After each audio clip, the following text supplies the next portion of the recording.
Hello, everybody, and today we are going to be talking about John Swan lied. This isn't anything currently going on. I wanted to do some of the more documentary-ish type. Now, this is a video about John Swan's victims and what they've kind of done since their controversies with John Swan. We'll also go over their, of course, controversy with John Swan. Okay, first up, Pie Man or Pie Girl. We'll get into the whole debate later. So this all starts when some DMs of Pie Man pick one. It makes no sense, and we'll get into why later. Trust me, we'll just go with Pie Man for now. Pie Man got her DMs leaked of her chatting with a 12-year-old. The only problem was she was 15 at the time. So John Swan would go on to say, you were attracted to a literal child. Problem with that is, Pie Man was a literal child. So I don't really see the big issue. You could contact her and say, hey bud, you might not want to do this, because 15-year-olds are obviously immature, and just kind of, and John Swan could just kind of course correct her. Anyways, yeah, that's my take on the whole controversy with Pie Man. This kind of got swept up under the rug for the time being, but Willie Mack eventually made a video on this that got over 100K views and also added fuel to the fire of another situation we'll get into. But what has Pie Man done since then? Well, she came out as trans. That was one thing. Then she wrote this big document about this one guy called Satanic Antifa. Wow, no telling that guy be a bad guy. No kidding. No kidding. I would have never guessed. Not Satanic Antifa. No, I love that guy. Truth being told, no one knew who this guy was. He was a really weird guy. He had a bunch of COD points saved on his computer, and try to figure out what that stands for. But anyways, she also had saved COD points to her computer, so people were like, "Hey, don't do that." And then sent them to the FBI, and she also saw naked pictures of her friends, and also some of those people were underage. Look, there's a lot of criticism that can fly both ways in that situation. I personally think Satanic Antifa, wow, no kidding, that guy be evil, is probably the guy most in the wrong, and I'd say really kind of a bad dude. But also, Pie Man does have a lot of criticism to throw at her. First, she saved this stuff to send it to the FBI, but you still saved it onto your computer. Why? And also the naked pictures of your friends. And also the part where she talks about that in the document is worded very, very weirdly. I'll just say that. But anyways, yeah, people just threw some criticism. She was like, yeah, I'm stupid. I handled this badly.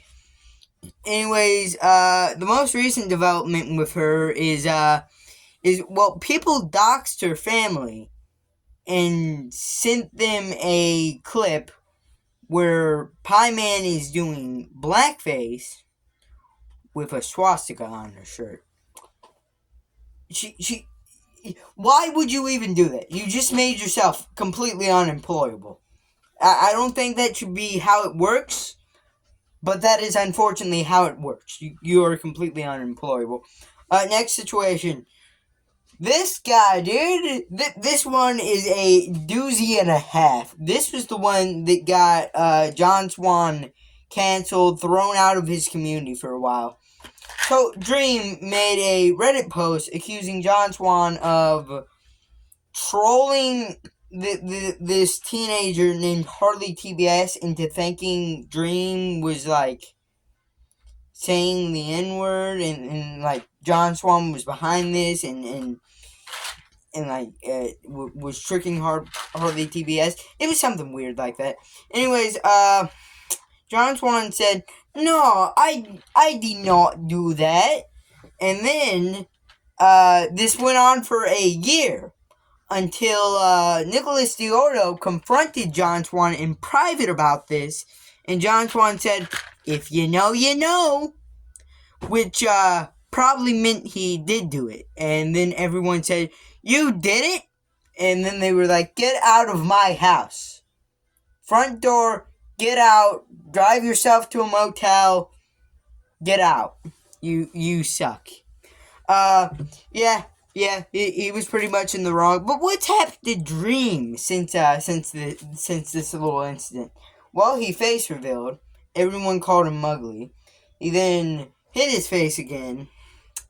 He got like accused of grooming, but like it's a really wishy-washy situation. Like it's kind of disappeared from the public eye, and no one's really cared about in months. So I don't really know. I like forgot all the details of it. Anyways, next person, Cammy. Okay, so John Swan had been able to come back surprisingly, even though he lied to all his friends for a year. They somehow trusted him again. But okay, he comes back. This 15-year-old approaches him and says, "Hey, I think this 18-year-old named Cammy is grooming me." But 18-15 is kind of a wishy-washy situation, okay? A lot of people were saying, "Hey, isn't it kind of like, like high school context?" Now, people can make arguments for both sides. I'm not going to chime in on that debate, because whichever side you fall on that debate, you can still throw criticism at John Swan here. Okay, so then John Swan gives her the bright idea of, instead of going to the police about this, she instead writes a Google document on Twitter that would solve absolutely nothing.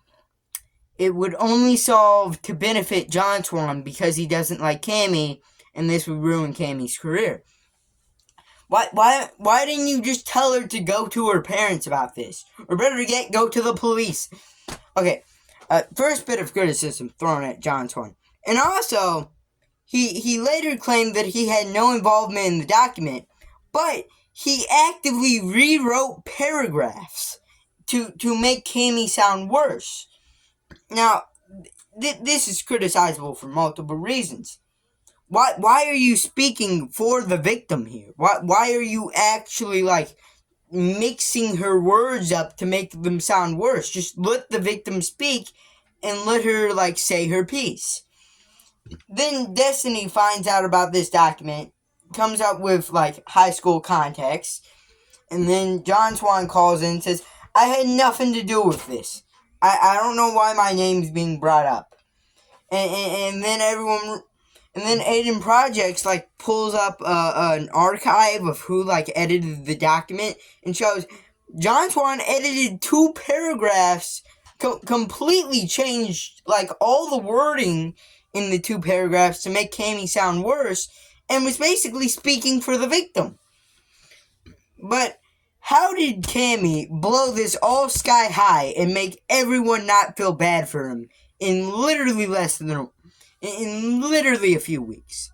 Okay, so this all starts when him and a couple of friends were in a Discord call, right? Okay, so the Discord call, Salvo Pancakes joins and says, "Hey, let's bring a woman then." Then for some reason they start calling the woman a pedophile and say they have evidence when they had none, and so the woman starts breaking down, and they're like trying to like, I don't even know. They don't know, like, where to go with this joke.